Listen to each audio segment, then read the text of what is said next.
अपनी नज़र बदलो। एक बार एक बहुत बड़ा नेता था। एक साधु के छोटे आश्रम में गया। वह साधु के बारे में बहुत सुना था, तो उसके मन में आया कि एक बार जाके देखता हूँ कि लोग उसकी इतनी तारीफ़ क्यों करते हैं। तो उसके मन में आया कि मैं एक बार जाके देखता हूँ कि लोग उसकी इतनी तारीफ़ क्यों करते हैं।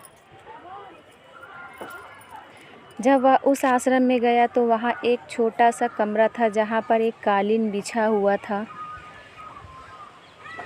वहाँ पर कुछ लोग नीचे बैठे हुए थे और साधु के सामने बैठे हुए थे। कुछ सवाल जवाब चल रहा था। वह नेता उस आश्रम में आया और उस नेता के साथ 4 बॉडीगार्ड थे और उसकी यह आदत थी कि जहाँ पर भी वह जाता था लोग अपनी जगह से खड़े हो जाते थे और उसकी तरफ देखते थे हाथ जोड़ के। लेकिन यहाँ पर ऐसा कुछ भी नहीं हुआ। साधु व्यस्त होने के कारण उसकी तरफ देखा तक नहीं। तभी नेता को लगा कि यह मेरी बेइज्जती है और वह इस बात से गुस्सा हो गया। नेता ने थोड़ा गुस्से से साधु की बात को बीच में काटते हुए कहा कि मैं आपसे कुछ कहना चाहता हूँ। साधु ने उसकी तरफ देखा और बोला, आप थोड़ी देर रुकिए, पहले इनके सवाल का जवाब दे दो, उसके बाद मैं आपसे बात करता हूँ। तब तक आप अगर चाहे तो आप बैठ सकते हैं। बस साधु का इतना कहने की ही देरी थी। नेता का चेहरा गुस्से से लाल हो गया और फिर उसने अपना सारा गुस्सा उस साधु पर निकाल दिया। अभी तक वह नेता बहुत तमीज़ से आप करके बात कर रहा था, लेकिन अब वह तू तड़ाक पर उतर आया। नेता ने उस साधु को कहा, तुझे पता भी है मैं कौन हूँ? तू किससे बात कर रहा है? साधु ने उसकी तरफ देखा और कहा, मुझे इससे कोई फ़र्क नहीं पड़ता कि आप कौन हैं, लेकिन आप जो कोई भी है, अगर आप चाहते हैं कि मैं आपके सवाल का जवाब दूँ या आपसे बात करूँ तो आपको कुछ देर रुकना होगा। और साधु की यह कहते ही नेता गुस्से से पागल हो गया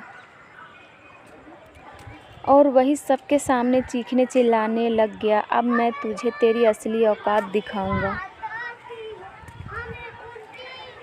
तूने मुझसे पंगा लेकर के ठीक नहीं किया। तुझे पता भी है मैं तेरे बारे में क्या सोचता हूँ।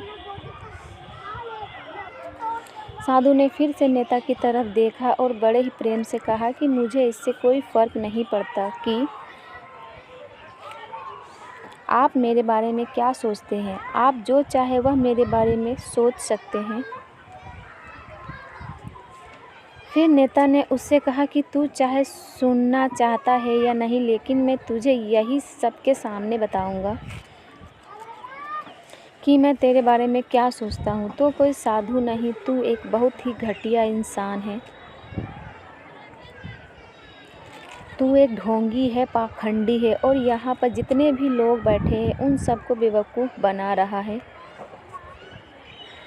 तेरा बस एक ही मकसद है, इन लोगों की जेब में जितना भी पैसा है वह सब तेरे पास आ जाए। तू अपने फ़ायदे के लिए इन लोगों का इस्तेमाल कर रहा है और अब मैं तुझे नहीं छोड़ने वाला हूँ।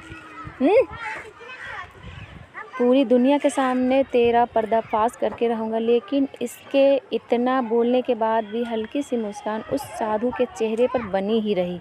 यह देखकर वह और भी तिलमिला गया और उसने कहा, अब बहुत हो गया, अब मैं यहाँ 1 मिनट भी नहीं रुकने वाला। लेकिन अभी भी तेरे पास मौका है। अगर मुझसे माफ़ी मांगनी है या मुझसे कुछ कहना है तो कह सकते हो। इतना सब होने के बाद भी साधु के चेहरे पर एक मुस्कान थी और वह बिल्कुल शांत था। और फिर उन्होंने अपनी आंखें बंद करी और फिर साधु ने अपनी आंखें बंद करी और फिर साधु ने अपनी आंखें खोली, हाथ जोड़े और कहा कि मुझे आपसे कोई गिला शिकवा नहीं है। आपके लिए मेरे मन में कोई भी गलत ख्याल नहीं है। जो भी मेरे बारे में आपने कहा वह अपनी सोच थी तो मुझे आप में कोई भी बुराई नज़र नहीं आती। मुझे आप बहुत ही भले इंसान लग रहे हैं। और साधु के इतना कहते ही नेताजी का दिमाग 7वें आसमान पर पहुंच गया।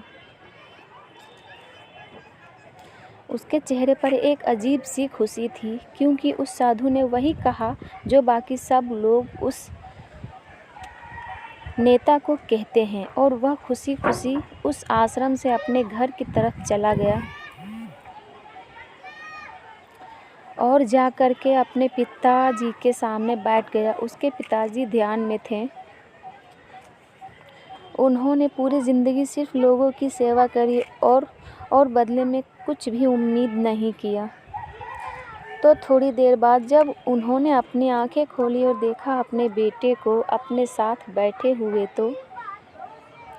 तो उनके बेटे के चेहरे पर आज एक अजीब सी खुशी थी, जो आज से पहले उन्होंने कभी नहीं देखी थी।